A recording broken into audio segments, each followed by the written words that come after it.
All right, everybody, it is a little after 2 o'clock. I'll go ahead and put up our last poll. If Leah or Tiffany or Devan wants to introduce the last poll, I'm going to put it up right now.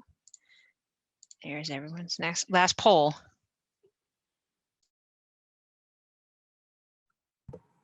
Devan, I'm not here. Oh, go ahead, Tiffany. I was just going to say, Devan hasn't done a poll today. Devan, want to do a poll? Oh, well, I was muted. This is why we can't have nice things, because I don't know how to unmute myself. Okay, y'all. So we have our last poll. It's for 700.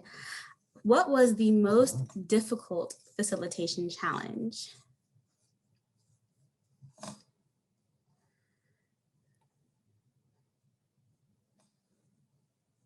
There's really not an all of the above for this one.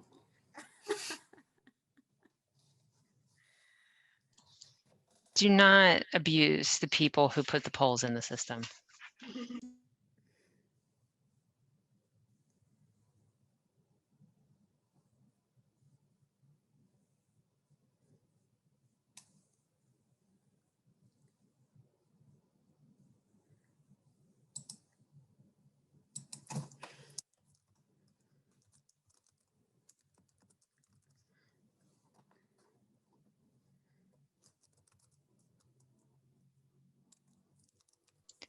We'll give it like another 30 seconds, Devan, and then we'll shut it down and you can reveal the answer.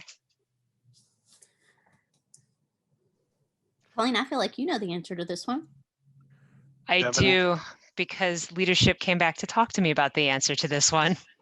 It was institutional leadership. Hold on, we're not closed yet. Devan, am I allowed to ask a question? I think George had a question, Devan. Yes, go ahead, George. Oh, well, cat is out of the bag. I wasn't going to identify myself in asking the question, but what really is the meaning of the dollar amount at each of the questions? Are we all getting that amount? Is that the idea? It would be nice if we were getting, that would be really great. We just wanted to be fun and pretend like it was Jeopardy. But yes, it would be so wonderful if we could write that in the budget maybe for next time. Okay, so Devan, that's the NIA trip on the call. So well, now you know why I wasn't gonna identify myself. Okay. Devan, stop talking.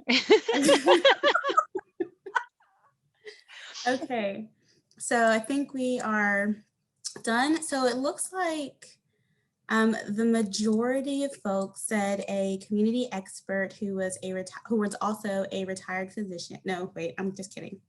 Just kidding. The majority of folks said a PI would not stop talking over community experts in spite of several redirections. That has happened several times, but the most challenging or difficult facilitation challenge was actually a community expert who began yelling during the studio at the facilitator and the study team, and said the entire project and institution was unethical.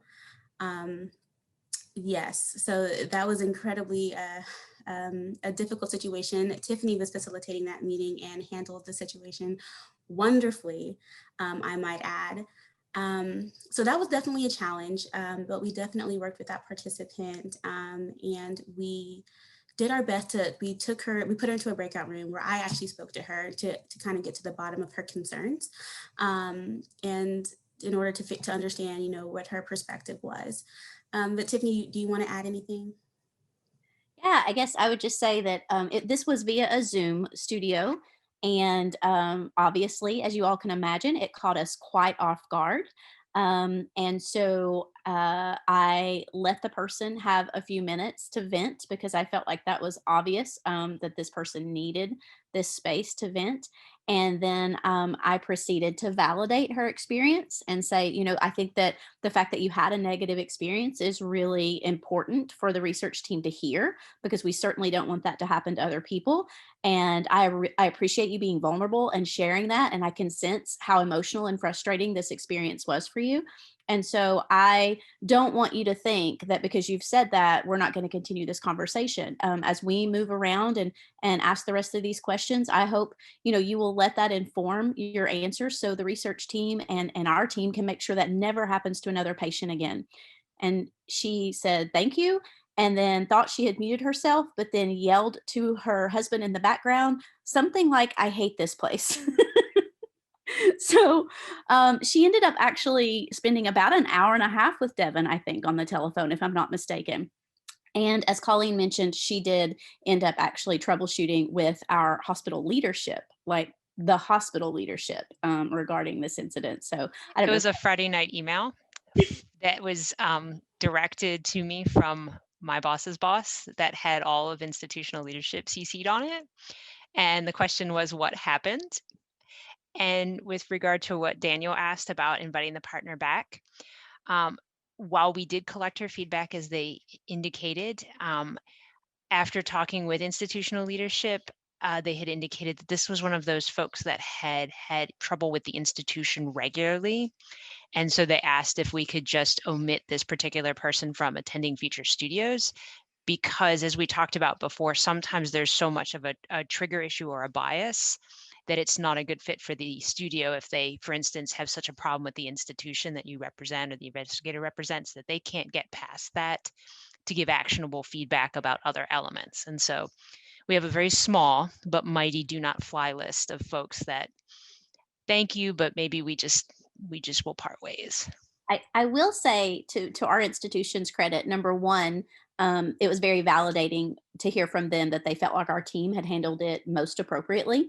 And so that made me feel really good about our team. And then secondly, we were so fortunate that the two PIs that were leading the research project that were a part of this studio were phenomenal. They were humble, they were gracious, they welcomed her feedback, and were so apologetic, even though they clearly had nothing to do with this person's experience. They still, on behalf of the institution, on behalf of researchers, of physicians, et cetera, they were phenomenal. So I think we really lucked out that we had a great research team and that our team, Devan and Leah and I working together, were able to meet the needs of this particular community expert in a way that I think took a little bit of finesse that we weren't used to using. So that's it. That's our last poll. And we will not be handing out cash related to the polls. I want to make that clear. No, we cannot do that. But you're welcome for your snack magic box. My daughter just walked in and took my birthday cake snacks. She took them, friends. I am All without. right. We're going to roll into breakout rooms next. Is that correct? That's correct. We're going to do our breakout rooms. So if there was a burning issue that you wanted more feedback on, that you would like to have maybe a smaller group discussion about, we've got several categories that we've lined up for you that you can see in the slides, and they will have individuals and moderators in each of the categories. So just, you can pick a breakout room. And then if you get your meetnet in one breakout room, but want to jump into another, come back to the main space, and Alicia and Colleen will help navigate you into another breakout room.